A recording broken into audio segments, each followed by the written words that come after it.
Hello.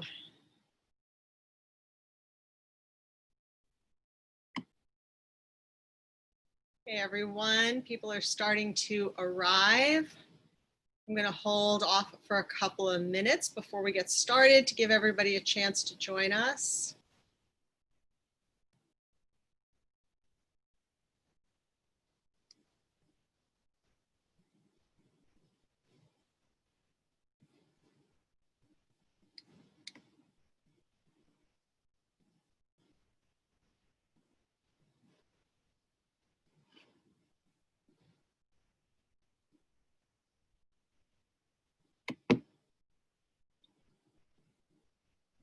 Welcome, you guys. We'll get started in just a minute. I love seeing some new names and new faces. It's awesome.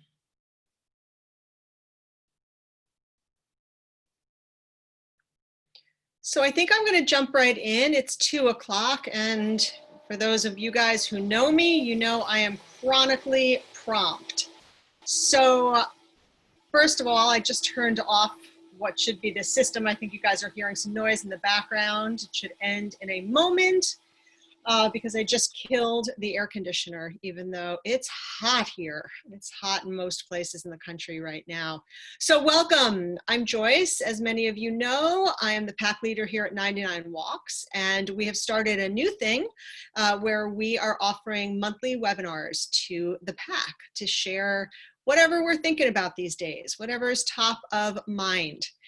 And for this month, the theme for July is Joyful Wanderer, as you guys know. So I thought it would be a really good time to talk about joy and to talk about choosing joy. And I say that because, in my opinion, and based on oodles of research I have read, joy is really a choice.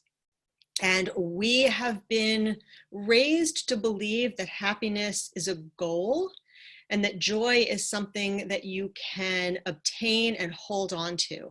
But the research shows that that's not really the case. The reality is that we have a lot more control over how we feel than we think we do. We can take affirmative actions and steps and do things in our lives to bring more joy and bring more happiness. In fact, we have more control over our joy and happiness than we ever thought possible. And joy is a practice that requires practice. It is an ongoing experiment in your life to figure out the things that bring you the most joy, the things that bring you the most peace, the things that bring you the most happiness. This is not a one and done. This is not an adjust the dials and suddenly your life is going to come together in this perfect mosaic. It is going to be a constant struggle. It's going to be a constant journey. And if we learned anything in the last 4 months, as we are deep into a global pandemic, what we have learned is that the world can change on us very quickly. The things that we counted on, the habits that we created, the jobs that we loved, the people we surrounded ourselves with, that can change. Now, the truth is that's always been the case. But over the course of the last several months, we have come face to face with that reality, that things change. And that's gotta be okay, because that's the truth of it.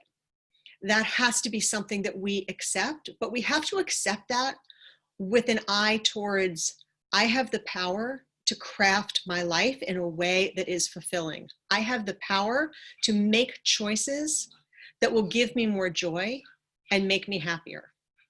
And today, we're going to talk about 9 of those choices that certainly are choices that work for me. Some of them, I hope, are choices that work for you. Some of them may not resonate. I invite you to take what works for you, take what resonates with you, and leave the rest behind, because this is not a one size fits all. Okay, taking these steps, why is it that joy and happiness is hard to grab hold of And when you get it, it's fleeting. It's impossible, though it would be lovely, to stay in a place of joy and happiness all the time. And there are really several reasons for that, but two of them is that we are fighting biology and we are fighting our environment. When I say that we're fighting biology, we are wired with a negativity bias. We are wired for our own safety and protection to look for the danger. The old expression or cliche about watching a train wreck, how it's so hard to look away from a tragedy. There's truth to that. And that comes from deep within our biological wiring, that we are drawn to the negative. And the reason for that, if you really stop and think about it, makes a whole lot of sense, because you need to be on the lookout for the things that could cause you harm, the places where there's risk. So your mind, in its most fundamental sense, is always on the lookout for the risks, the problems, the dangers. And as a result of that, our environment helps to foster those things. And what I mean by that is the news will hand us an endless stream of negativity. And unfortunately, the reason for that is because we can barely help ourselves from looking at it, from going down that rabbit hole. So it is helpful to know that and to see that and to recognize that you are fighting biology when you choose to focus on the positive. So what do? What are 9 concrete, affirmative things that you can do to bring more joy and happiness to your life? The first I alluded to a moment ago, which is remembering that you control the input. You control what you bring into your life. When my son was, I think he was about 3 years old, Eric and I, my husband and I, inadvertently saw 3 movies in a row in which a child died. Now, we didn't know that going in. We hadn't read all of the storylines. We hadn't read all the reviews. It was coincidence. And we came away from that experience literally saying, never again. We will never put ourselves in the position of watching a fictionalized version of tragedy like that. Now, other people can choose to do that, for sure. Maybe it doesn't impact you in the same way. Going on the emotional journey has some reason. If I can find. Sorry, somebody had some background noise happening. That's not the case for everyone. Some people find those kinds of emotional journeys cathartic, and I get that, but not me. The news.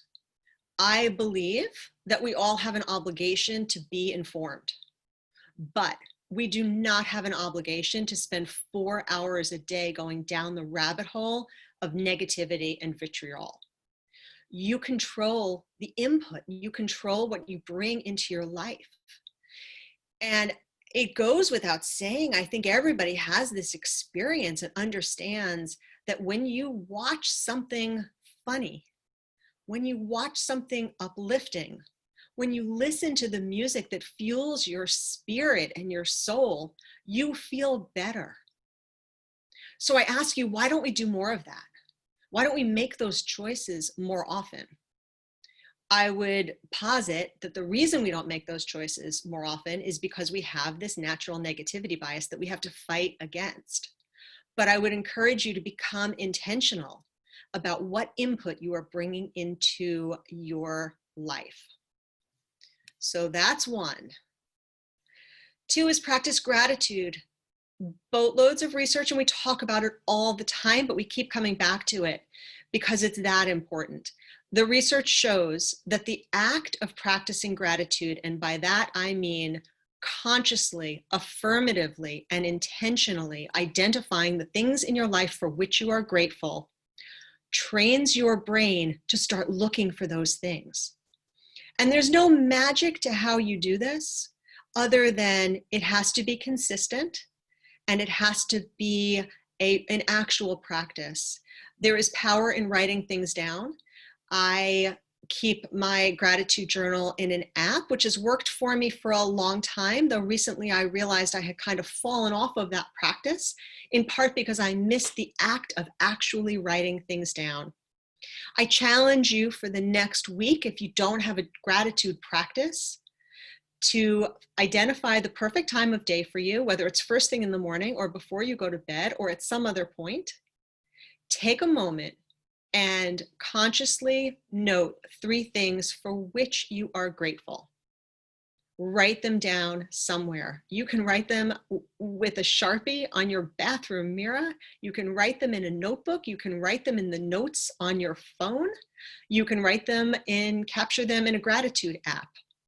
I have another little practice kind of along these lines, which is at 11:11 every morning, my phone alarm goes off, and it is my 11:11 reminder.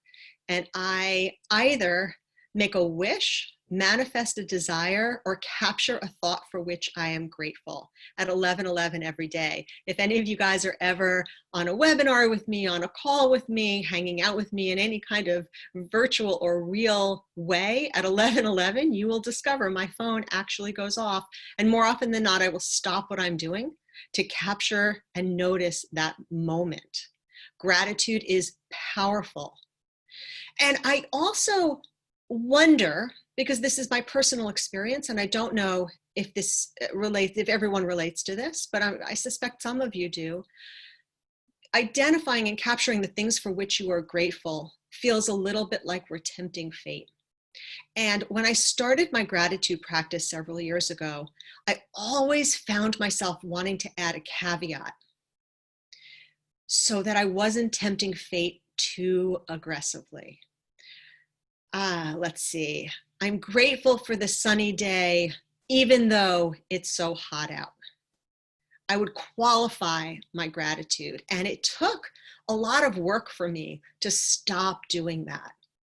I'm grateful for the health of my family, but I'm worried about my dad, or I'm worried about my daughter, or I'm worried about, or what if?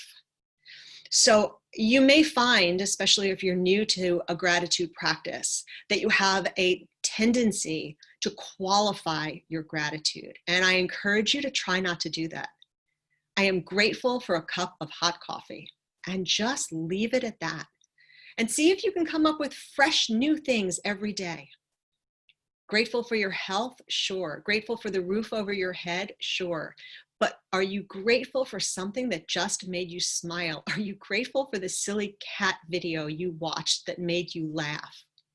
Find the little things. Start training your brain to identify those moments for which you are grateful throughout the course of every single day.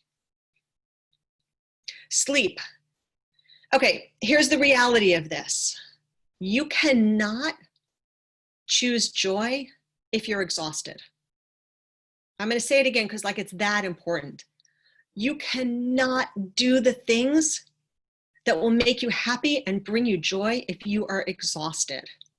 To anybody who says ever, I kind of mean ever, I am too busy to sleep, you are wrong. Because sleep is everything. I go to sleep at between 9 and 9:30 every night. And on the occasions when I don't, I have seen the impact on my mood and my productivity and my happiness for the coming day. Now, I totally get that sometimes sleep eludes us. Sometimes sleep is impossible, and insomnia is a real thing. If it's something you suffer from, it's something that deserves your attention and your work. If you have difficulty sleeping, it deserves you to look at that and work on that the way you would anything else that was having a material impact on your health. But if you are not sleeping well because you are not prioritizing sleep, because you think you have more important things to do, because you think you are too busy, because,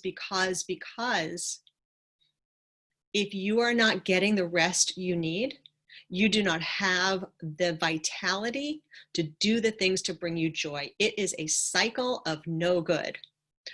All of that said, we can absolutely endure a night of poor sleep. We can even endure a couple of nights of poor sleep. Any of us who have had kids and have had infants in our life know that even though it's hard, you can function on not a lot of sleep. Any of us who are caring for people who are ill know that you can function without sleep. So it is really important that when you're lying in bed and it's 1 o'clock in the morning and you're not sleeping and now you're getting yourself crazy because you know the next day is going to be a disaster, take a breath and remember how strong we are, how resilient we are. There's interesting studies that I've read about physical performance of top athletes when they sleep and when they don't sleep. And the research that I have read around that is a night or two of poor sleep does not impact physical performance in athletes. So our Olympians who travel, who the night before a big competition aren't able to rest, it apparently, from what I've read, does not have a huge impact on their performance. What does that mean? You guys, you can endure a couple of nights of poor sleep, so don't get yourself crazy. But as you walk through your life, be sure you're prioritizing the rest that you need. Be sure that you're treating that with the importance it deserves, because it is critical to your health, your well-being, and your happiness. Simple is good. I know it's hard to believe. It's hard for me to believe. It is hard to believe that more money will not make us happier. It is hard to believe that more toys will not make us happier. It is hard to believe that bigger vacations will not make us happier. But all of those things, while fun, will not make us happier. They will not bring us joy. True joy comes from the simple things, comes from the simple pleasures. True joy comes from human connection. True joy comes from living a life that aligns with our priorities and our purpose. And those things do not require bigger and bigger and bigger and more and more and more. So the next time you find yourself thinking, I will be happy if, I will find joy when, I want you to really stop and think about the fact that your ability to find joy is more likely than not within the confines of your home and your community and your own heart and soul. Simple is good. Simple pleasures are good. More does not make us happy. Give, give, give, get. This photograph was taken 2.5 years ago following a big event that I co-hosted. We had 150 people for a 4-day event that was all consuming and exhausting. We had a dozen speakers. We had a dozen sponsor activations. It was a lot. And Sunday morning after the event was over, 18 people got up super early in the heat. We were in New Orleans and it was hot. And we traveled to a transitional housing facility and we renovated 2 kitchens. We were exhausted and it must have been 90 degrees. And I will tell you that with every party we went to and hosted, with every speaker we were inspired by, with everything we did over the course of that 4 days, this was the highlight of everyone who participated's experience. And the reason for that, and the beautiful thing, one of the beautiful things about human beings is that we are wired to want to help other people. The research is literally overwhelming that one of your greatest senses of happiness and joy will come from helping someone else. So if you want to make yourself feel better, do something for someone else. If you want to bring more joy into your life, go bring joy into other people's lives. And I know that sounds counterintuitive. I know it sounds hard to believe that when you feel depleted, when you feel exhausted, when you feel stressed out, when you feel like you've got nothing left to give, the thing that will fuel you and recharge you is digging deep and doing for someone else, even when you feel like what you want is someone to do something for you. Because human beings have so much to give. Whatever that looks like for you, whatever is within your capability, especially these days, in whatever way you can reach out and help other people, give in some way to the organizations, the people, the neighbors, the dogs, the cats, the animals. Doing for others is literally a tremendous key to you finding joy for yourself. And if you think about how incredibly powerful that is for us as a species, it may be one of the single most important things that has enabled our success as a species. That doing for other people gives us joy. Move more. So, I mean, this is obvious, right? You guys are part of the 99 Walks pack. You're part of our movement to get 1 million women walking. You are learning, I hope through your own experience, that movement brings joy. And this is another one of these things that's kind of counterintuitive, because often the time that you need it most is the time that you will feel like doing it the least. We are wired, once again, to conserve energy. What that means is you are wired to want to sit on the couch, which is really, really unfortunate, because often what you need is to move your body in some way. The stories of 99 Walks pack members who have said, I didn't feel like walking, but I walked anyway, and I felt so much better. Dozens, hundreds maybe of posts along those lines. So what that means is that when you don't feel like it, unless it's 110 degrees and it's not safe, unless you're suffering from an injury that really does need the rest, but if you're not moving because you don't feel like it, chances are very, very good that moving will make you feel better and will bring you joy. Moving in nature, except when it's 110 degrees out, will amplify that joy. Our bodies want to move. Our bodies want to be in nature. You will fire up all those happiness hormones.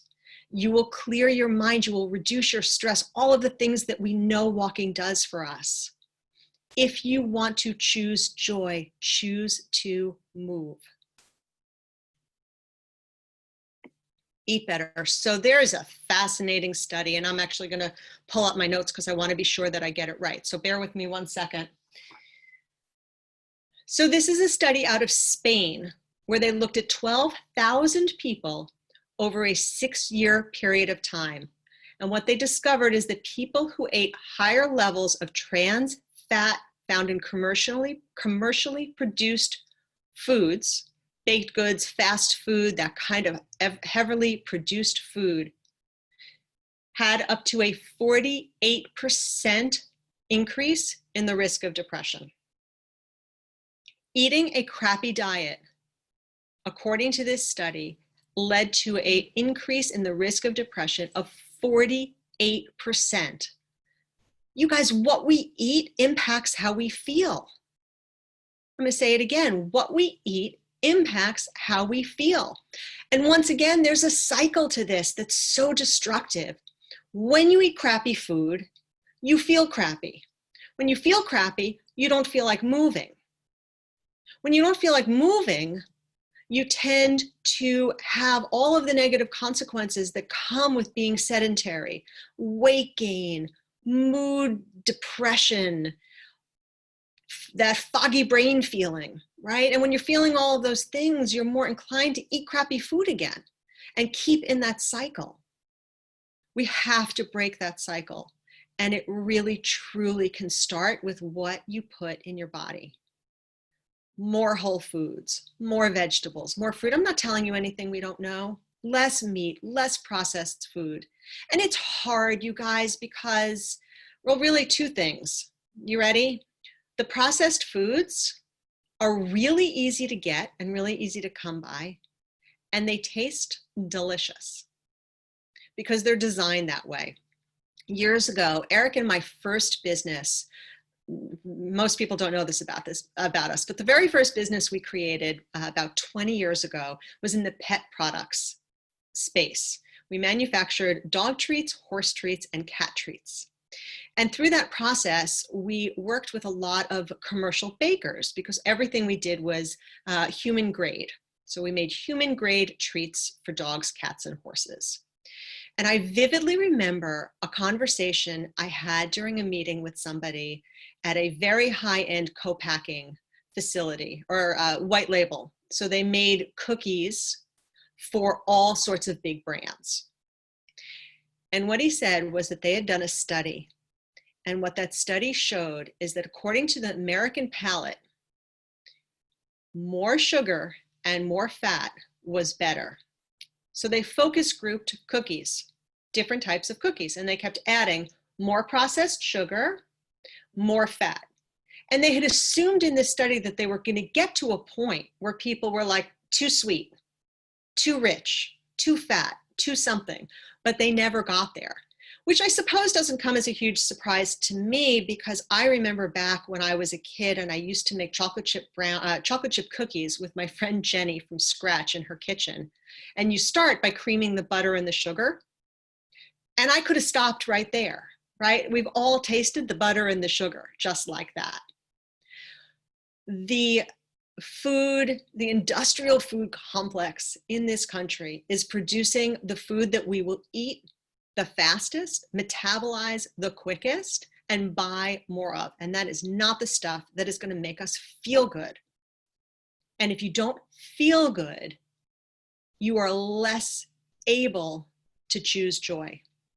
It really, truly does start with what we put in our bodies. So one way to choose joy is simply to eat better. Practice mindfulness and meditation. I don't really like to meditate. That probably comes as no surprise to some of you guys who have come to meet me and know me. Sitting still is not my jam. Doing, moving, producing, thinking, engaging, that's what I love.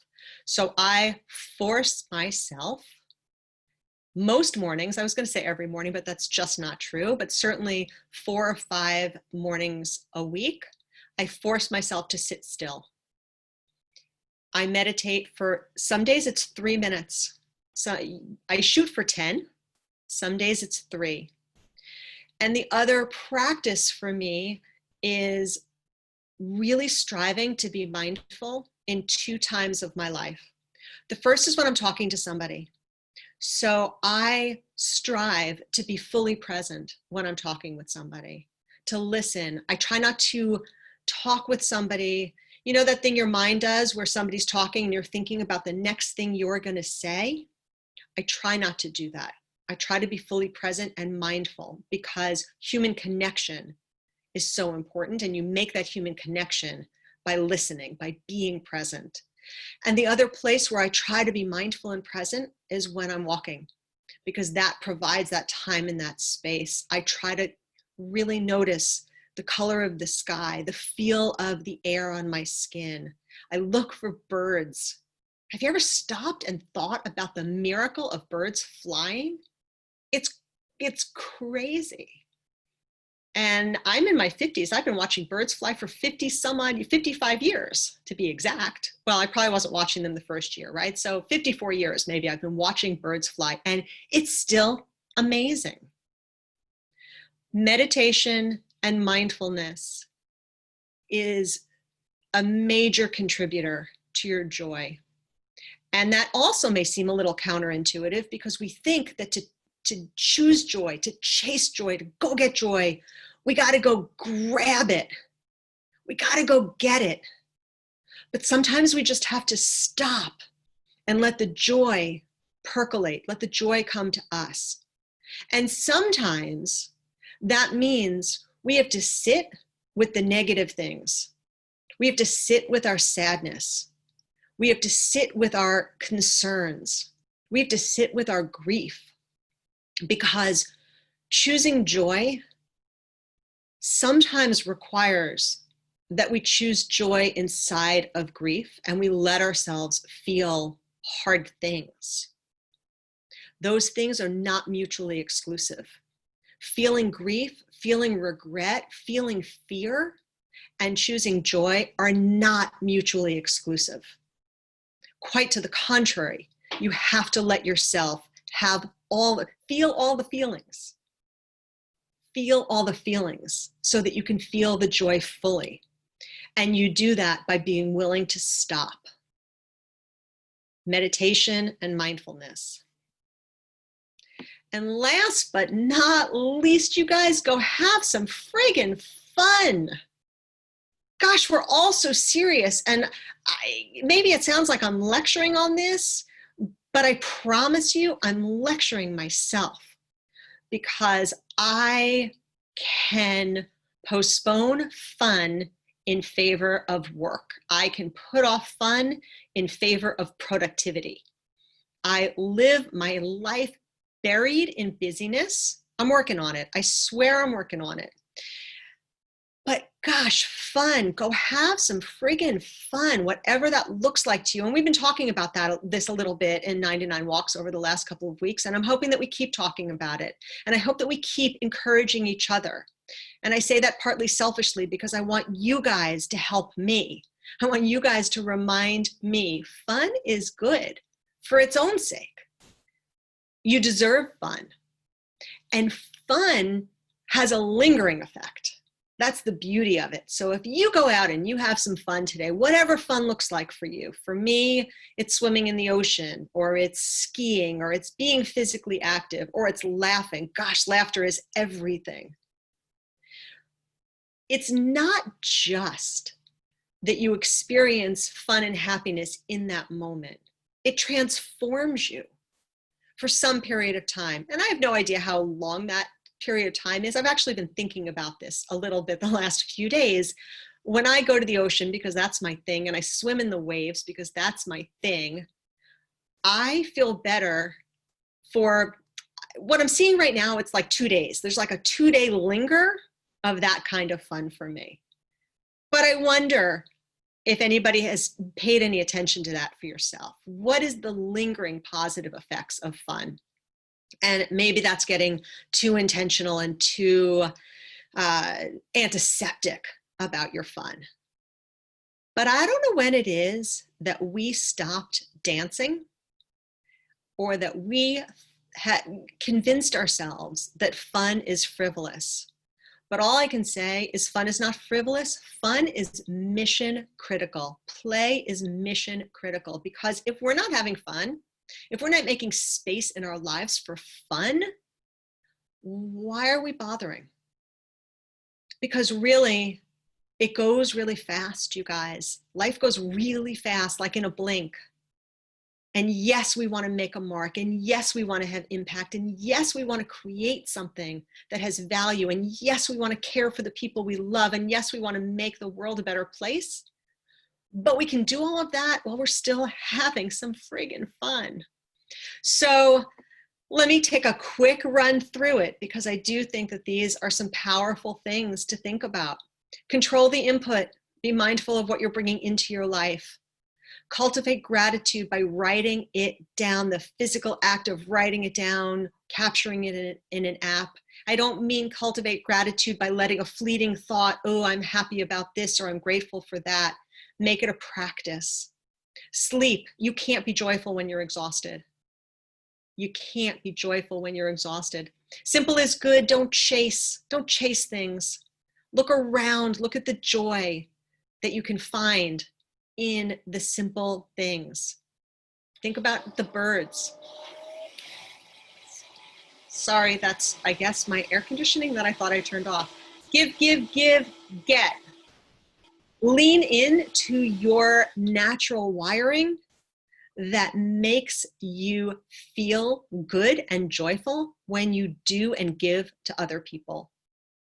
Move more, even when you don't feel like it, maybe especially when you don't feel like it.